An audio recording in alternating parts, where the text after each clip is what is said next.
भगवान विष्णु को अति प्रिय होती है एकादशी। आज हम एकादशी महात्म कथा भाषा सुनेंगे। बोलिए विष्णु भगवान की जय। श्री सुत जी महाराज सौनक आदि 88,000 ऋषियों से बोले, हे महर्षियों, एक वर्ष के अंदर 12 महीने होते हैं और एक महीने में 2 एकादशी होती है, सो एक वर्ष में 24 एकादशी होती है। जिस वर्ष लौंद यानी कि अधिक महीना पड़ता है उस वर्ष 2 एकादशी बढ़ जाती है। इस तरह कुल 26 एकादशी होती है। पहली एकादशी का नाम है उत्पन्ना, दूसरी का नाम है मोक्षदा, जो मोक्ष प्रदान करने वाली होती है। तीसरी है सफल, सफलता देने वाली। चौथी है पुत्रदा, पुत्र को देने वाली। पांचवी है षठतिला, छठी है जया, सातवीं है विजया, आठवीं है आमलकी, नवीं है पाप मोचनी, पापों को नष्ट करने वाली।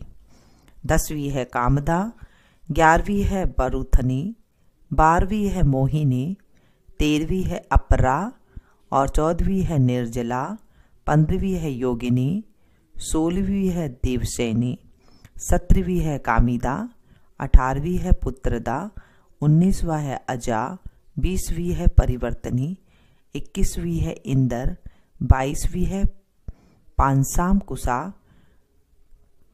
23वीं है रमा, 24वीं है देवत्यानी और लौंद अधिक की दोनों एकादशियों का नाम क्रमानुसार पद्मिनी और परमा है। ये सब एकादशी यथा नाम तथा गुण वाली होती है। इन एकादशियों के नाम तथा गुण उनके व्रत की कथा सुनने से मालूम होते हैं। जो मनुष्य इन एकादशियों के व्रत को शास्त्र अनुसार करते हैं उन्हें उसी के फल की प्राप्ति होती है। नैमिषारण्य क्षेत्र में श्री सुत जी ब्राह्मण से बोले, हे ब्राह्मणों, विधि सहित इस एकादशी महात्म को भगवान श्री कृष्ण ने कहा था। प्रेमी जन ही इस व्रत की उत्पत्ति को प्रेम पूर्वक सुनते हैं और इस लोक में अनेकों सुखों को भोग कर अंत में विष्णु पद को प्राप्त करते हैं। श्री सुत जी बोले, हे ब्राह्मणों, सबसे प्रथम इस एकादशी महात्म को भगवान श्री कृष्ण ने अर्जुन से कहा था। उसी प्रकार उसी के अनुसार मैं आपसे कहता हूं। अर्जुन ने कहा, हे जनार्दन, इस एकादशी का व्रत का महात्म क्या है? इस व्रत के करने से क्या पुण्य मिलता है और इसकी विधि क्या है? सो आप मुझसे कहिए। ऐसा सुनकर श्री भगवान ने कहा, हे अर्जुन, सबसे पहले हेमंत ऋतु के मार्गशीर्ष महीने में कृष्ण पक्ष की एकादशी का व्रत करना चाहिए। 10वीं की शाम को दातुन करना चाहिए और रात को भोजन नहीं करना चाहिए। एकादशी को सुबह संकल्प नियम के अनुसार कार्य करना चाहिए। दोपहर में संकल्प पूर्वक नदी, सरोवर, बावड़ी, कुआं आदि में से किसी में स्नान करना चाहिए। स्नान करने के पहले शरीर पर मिट्टी का चंदन लगाना चाहिए। चंदन लगाने का मंत्र भी है। अश्व क्रांते रथ क्रांते विष्णु क्रांते वसुंधरे ऊर्ध्री त्रापी वराहेण कृष्णेन सतबाहुना मृत्यु के हरे में पापम यन्मया पूर्व संचितम त्वया हतेन पापेन गच्छामि परमागतिम। व्रत करने वाले को स्नान करने के पश्चात पापी, चोर, पाखंडी, दूसरों की बुराई करने वाला, पर स्त्री गमन करने वाला, दुराचारी, दूसरे के धन को चुराने वाला, मंदिर में चोरी करने वाला, इन सब मनुष्य से बात नहीं करनी चाहिए। यदि अनजाने में इनसे बात हो जाए तो इस पाप को दूर करने के लिए सूर्य नारायण के दर्शन करने चाहिए। स्नान के बाद धूप दीप नैवेद्य से भगवान का पूजन करना चाहिए। रात को दीप दान करना चाहिए। ये सत्कर्म भक्ति पूर्वक करने चाहिए। उस रात को नींद और स्त्री प्रसंग को त्याग कर देना चाहिए। एकादशी के दिन तथा रात्रि को भजन सत्संग आदि कर्मों में व्यतीत करनी चाहिए। उस दिन श्रद्धा पूर्वक ब्राह्मणों को दक्षिणा देनी चाहिए और उनसे अपनी गलतियों की क्षमा मांगनी चाहिए। धार्मिक जनों को शुक्ल और कृष्ण पक्ष की दोनों एकादशियों को एक सा समझना चाहिए। उनमें भेद मानना उचित नहीं है। ऊपर लिखी विधि के अनुसार जो मनुष्य एकादशी का व्रत करते हैं उनको शंखोद्वार तीर्थ में स्नान एवं दर्शन करने से जो पुण्य मिलता है वह एकादशी व्रत के पुण्य के 16वें भाग के बराबर भी नहीं है। व्यतीत योग में संक्रांति में तथा चंद्र सूर्य ग्रहण में दान देने से और कुरुक्षेत्र में स्नान करने से जो पुण्य प्राप्त होता है वही पुण्य मनुष्य को एकादशी का व्रत करने से मिलता है। अश्वमेघ यज्ञ करने से जो पुण्य प्राप्त होता है उससे 100 गुना पुण्य एकादशी को उपवास करने से मिलता है। 1000 तपस्वियों को 60 वर्ष तक भोजन कराने से जो फल मिलता है वह फल इस एकादशी का व्रत करने से प्राप्त होता है। जो पुण्य वेद पाठी ब्राह्मणों को 1000 गौदान करने से मिलता है उससे 10 गुना अधिक पुण्य एकादशी का व्रत करने से मिलता है। 10 श्रेष्ठ ब्राह्मणों को भोजन कराने से जो पुण्य मिलता है वह एकादशी के पुण्य के 10वें भाग के बराबर होता है। 10 उत्तम ब्राह्मणों को भोजन कराने से जो पुण्य मिलता है उतना ही पुण्य एक ब्रह्मचारी को भोजन कराने से होता है। इस पुण्य से 1000 गुना पुण्य कन्या और भूमि दान करने से प्राप्त होता है। कन्या और भूमि दान के पुण्य से 10 गुना पुण्य विद्या दान से, 10 गुना पुण्य भूखे को भोजन देने से होता है। अन्न दान के बराबर संसार में दूसरा पुण्य नहीं है। इस दान से स्वर्गीय पितृ तृप्त हो जाते हैं। इस दान का महात्म देवता भी वर्णन नहीं कर सकते हैं। निर्जल व्रत करने का आधा फल एक बार भोजन करने का बराबर होता है। उपरोक्त कोई सा एक व्रत जरूर करना चाहिए। एकादशी का व्रत करने पर ही यज्ञ दान तप आदि मिलते हैं, अन्यथा नहीं। अतः एकादशी का व्रत अवश्य ही करना चाहिए। इस व्रत में शंख से जल नहीं पीना चाहिए। मछली सूअर तथा अन्य एकादशी के व्रत में वर्जित है। एकादशी व्रत का फल हजारों यज्ञों से भी अधिक है। ऐसा सुनकर अर्जुन ने कहा, हे भगवान, आपने इस एकादशी के पुण्य को अनेक तीर्थों के पुण्य से श्रेष्ठ तथा पवित्र क्यों बतलाया है? सो सब कहिए। भगवान बोले, हे अर्जुन, सतयुग में एक महाभयंकर मूर नाम दैत्य का था। उस मूर दैत्य से सभी देवता अत्यंत भयभीत रहते थे। दैत्य ने इंद्र आदि देवताओं को जीत उन्हें उनके स्थान से गिरा दिया। तब देवेंद्र ने महेंद्र से प्रार्थना की कि हे शिव शंकर, हम सब लोग इस समय मूर दैत्य के अत्याचारों से मृत्युलोक में अपना जीवन व्यतीत कर रहे हैं। कृपा कर इस दुख से छूटने का उपाय बतलाइए। महादेव जी बोले, हे देवेंद्र, आप श्री विष्णु भगवान के पास जाइए। इंद्र तथा अन्य देवता क्षीर सागर जहां पर ही कि भगवान विष्णु शेष शैया पर शयन कर रहे थे और देवताओं सहित इंद्र ने उनकी इस प्रकार स्तुति की, हे देवताओं के देवता और देवताओं के देवताओं द्वारा स्तुति करने योग्य आपको बारंबार प्रणाम है। हे दैत्यों के संहारक, हे मधुसूदन, आप हमारी रक्षा करें। हे जगन्नाथ, समस्त देव दैत्यों से भयभीत होकर आपकी शरण में आए हैं। आप ही संसार के कारक और कर्ता हैं, सबके माता पिता हैं, जगत की उत्पत्ति, पालन और संहार करता तथा देवताओं की सहायता करने वाले और शांति प्रदान करने वाले हैं। आकाश पाताल आप ही हैं। तीनों लोकों को उत्पन्न करने वाले ब्रह्मा, सूर्य, चंद्र, अग्नि, हव्य, स्मरण, मंत्र, यजमान, यज्ञ, कर्म, कर्ता, भोक्ता आदि आप ही हैं। हे देव, शरण में आए हुए की आप ही रक्षा करने वाले हैं। इस समय दैत्यों ने हमें स्वर्ग से निकाल दिया है, अब आप हमारी रक्षा करें। देवताओं द्वारा करुण वाणी को सुनकर श्री भगवान बोले, श्री विष्णु भगवान बोलते हैं कि हे देवताओं, यह वह कौन सा दैत्य है जिसने देवताओं को जीत लिया है? कहाँ रहता है तथा उसमें कैसा बल है, यह सब मुझसे कहो।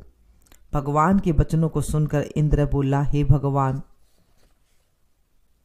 प्राचीन समय में नाड़ी जंग नाम का एक दैत्य था। उस दैत्य की ब्रह्म वंश से उत्पन्न हुई थी। उसी दैत्य के लड़के का नाम मूर है। वह अपनी राजधानी चंद्रवती में, जिसने अपने बल से समस्त विश्व को जीता और सब देवताओं को देवलोक से निकालकर इंद्र, अग्नि, यम, वरुण, चंद्रमा, सूर्य बनकर पृथ्वी को तपाता है, मेघ बनकर जल की वर्षा करता है, अतः आप उस दैत्य को मार कर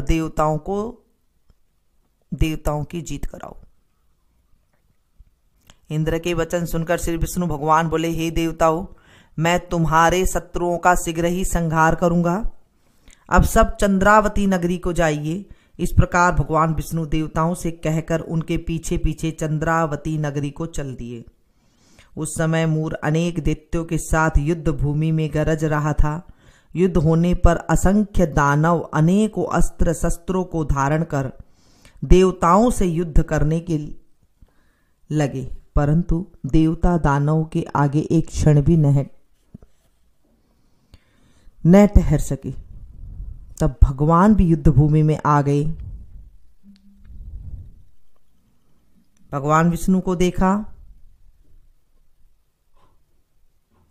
तो उन पर अस्त्र शस्त्रों का प्रहार करने लगे। भगवान भी चक्र और गदा से उनके शस्त्रों को नष्ट करने लगे। इस युद्ध में अनेकों दानव सदैव के लिए सो गए, परंतु दैत्यों का राजा मूर भगवान के साथ निश्चल भाव से युद्ध करता रहा। भगवान विष्णु मूर को मारने के लिए जिन जिन शस्त्रों का प्रयोग करते, वे सब उसके तेज से नष्ट होकर उस पर पुष्पों के समान गिरने लगे। वे आपस में मल्ल युद्ध करने लगे, परंतु उस दैत्य को न जीत सके। अंत में भगवान विष्णु शांत होकर विश्राम करने की इच्छा से बद्रिकाश्रम गए। उस समय 48 कोस लंबी एक द्वार वाली हेमवती नाम की गुफा में शयन करने के लिए भगवान घुसे। हे अर्जुन, अतः मैंने उस गुफा में शयन किया। वह दैत्य भी वहां आया, मुझको शयन करता देख मारने को तैयार हो गया। उसी समय मेरी देह से एक अत्यंत सुंदर कन्या दिव्य अस्त्र धारण करके उत्पन्न हुई और दैत्य के सामने आकर युद्ध करने लगी। वह दैत्य इस कन्या से लगातार युद्ध करता रहा। कुछ समय बीतने पर इस कन्या ने क्रोध से आकर उस दैत्य के अस्त्र शस्त्रों के टुकड़े टुकड़े कर दिए, रथ तोड़ दिया। तब वह दैत्य महान क्रोध करके उससे मल्ल युद्ध करने लगा। उस कन्या ने उसको धक्का मारकर मूर्छित कर दिया। जब वह दैत्य मूर्छा से जगा तो उस कन्या ने उसका सिर काटकर यमपुर पहुंचा दिया। अन्य समस्त दानव भी ऐसा देखकर पाताल लोक को गए। जब भगवान विष्णु की निद्रा टूटी तो उस दैत्य को मरा देखकर अत्यंत आश्चर्य करने लगे और विचारने लगे कि इस दैत्य को किसने मारा है। तब कन्या भगवान से हाथ जोड़कर बोली, हे भगवान, यह दैत्य आपको मारने को तैयार था, तब मैंने आपके शरीर से उत्पन्न होकर इसका वध किया है। इस प्रकार भगवान बोले, हे कन्या, तूने इसको मारा है, अतः मैं तेरे ऊपर प्रसन्न हूं। तूने तीनों लोकों के देवताओं को सुखी किया है, इसलिए तू अपनी इच्छा अनुसार वरदान मांग। कन्या बोली, हे भगवान, मुझे यह वरदान दीजिए कि जो मेरा व्रत करे उसके समस्त पाप नष्ट हो और अंत में स्वर्ग को जाए। मेरे व्रत का आधा फल रात्रि को मिले और उससे आधा फल एक समय भोजन करने वाले को मिले। जो मनुष्य भक्ति पूर्वक मेरे व्रत को करे वह निश्चय आपके लोक को प्राप्त करे। कृपया मुझे ऐसा ही वरदान दीजिए, जो मनुष्य मेरे दिन तथा रात्रि को एक बार भोजन करे वे धन्य धान्य से भरपूर रहे। इस पर भगवान विष्णु उस कन्या से बोले, हे कल्याणी, ऐसा ही होगा। मेरे और तेरे भगत एक ही होंगे और अंत में संसार प्रसिद्धि को प्राप्त होकर मेरे लोक को प्राप्त करेंगे। हे कन्या, एकादशी को पैदा होने से तेरा नाम भी एकादशी हुआ। जो मनुष्य तेरे इस दिन का व्रत करेंगे उनके समस्त पाप नष्ट हो जाएंगे और अंत में मुक्ति को प्राप्त करेंगे।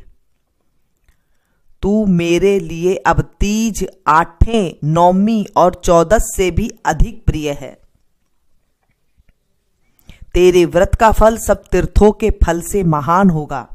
यह मेरा कथन सत्य है। ऐसा कहकर भगवान उसी स्थान पर अंतर ध्यान हो गए। एकादशी भी भगवान के उत्तम वचनों को सुनकर अत्यंत प्रसन्न हुई। हे अर्जुन, सब तीर्थों, दानों, व्रतों के फल से एकादशी व्रत का फल सर्वश्रेष्ठ है। मैं एकादशी व्रत करने वाले मनुष्य के शत्रुओं को, विघ्नों को नष्ट कर देता हूं और उन्हें मोक्ष दिलाता हूं। अर्जुन, यह मेरे तुमसे एकादशी की उत्पत्ति के बारे में व्रत लाया है। एकादशी पापों को नष्ट करने वाली और सिद्धि को देने वाली है। उत्तम मनुष्य को दोनों पक्षों की एकादशी को समान समझना चाहिए। उनमें भेदभाव मानना उचित नहीं है। जो पुरुष विष्णु भगत है उनको धन्य है। जो मनुष्य एकादशी महात्म को श्रवण व पठन करते हैं, सुनते हैं, सुनाते हैं, उनको अश्वमेघ यज्ञ का फल मिलता है। जो मनुष्य भक्ति पूर्वक कथा सुनते हैं वे विष्णु लोक को जाते हैं और करोड़ों वर्षों तक उनकी उस जगह पर पूजा होती है। जो एकादशी महात्म के चौथाई भाग को भी सुन लेते हैं उनके ब्रह्म हत्या आदि के महान पाप नष्ट हो जाते हैं। विष्णु धर्म के समान संसार में कोई दूसरा धर्म नहीं है और एकादशी व्रत के बराबर कोई दूसरा व्रत नहीं है। बोलिए विष्णु भगवान की जय, एकादशी मैया की जय। बोलिए विष्णु भगवान की जय। मिलती हूँ फिर से एक नई वीडियो में नई जानकारी के साथ। तब तक आप लोग देखते रहिए मीनू संगीत। Thank you.